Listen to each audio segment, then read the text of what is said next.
Cultivons les talents de demain avec la Ligue de BKT.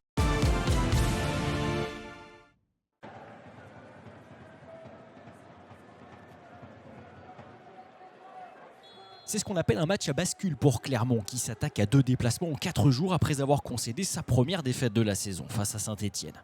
C'est donc à Rodez que la réaction est espérée pour Sébastien Mazera et les siens. Un défi pas simple, le RAF comptabilise déjà 8 points après 5 journées. Surtout, les hommes de Didier Santini sont invaincus lors de leurs 9 derniers matchs à Paul-Lignon.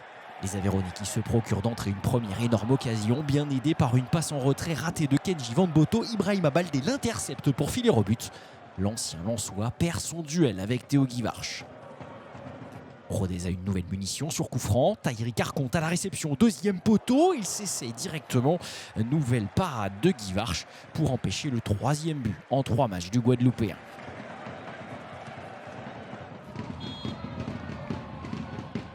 Nouveau coup de pied arrêté, encore Arconte à la réception. 3e arrêt décisif déjà en 20 minutes pour le portier clermontois.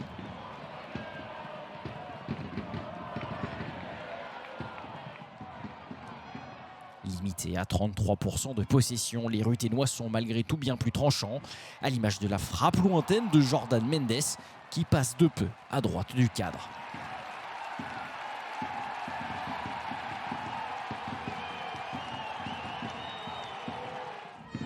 Un Jordan Mendes encore en dépassement de fonction juste avant la mi-temps.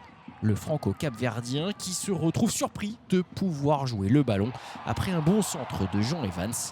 À la pause, Clermont tient miraculeusement le 0-0 malgré 11 tirs des locaux.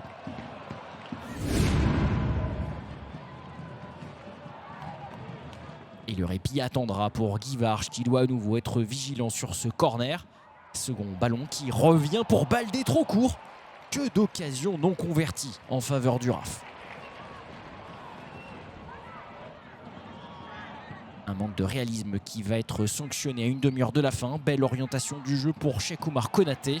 Le centre du latéral droit clermontois est détourné par Lipinski sur Adrien Huot. Très belle reprise de volée au point de pénalty. La lucidité du buteur qui frappe le ballon du côté où il est arrivé. Premier but cette saison pour l'ancien Angevin. Le Clermont Foot a été clinique, mais il reste encore du temps. Et Tahiri Carconte a des fourmis dans les jambes. L'attaquant ruténois au duel avec Maximiliano Coffrier. Grosse bataille pour laquelle il est difficile de donner un vainqueur à vitesse réelle.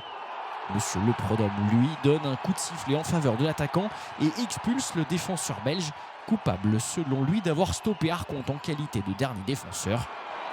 Une supériorité numérique qui n'aidera pas le RAF à revenir. Rodez s'incline pour la première fois à domicile depuis le 7 février.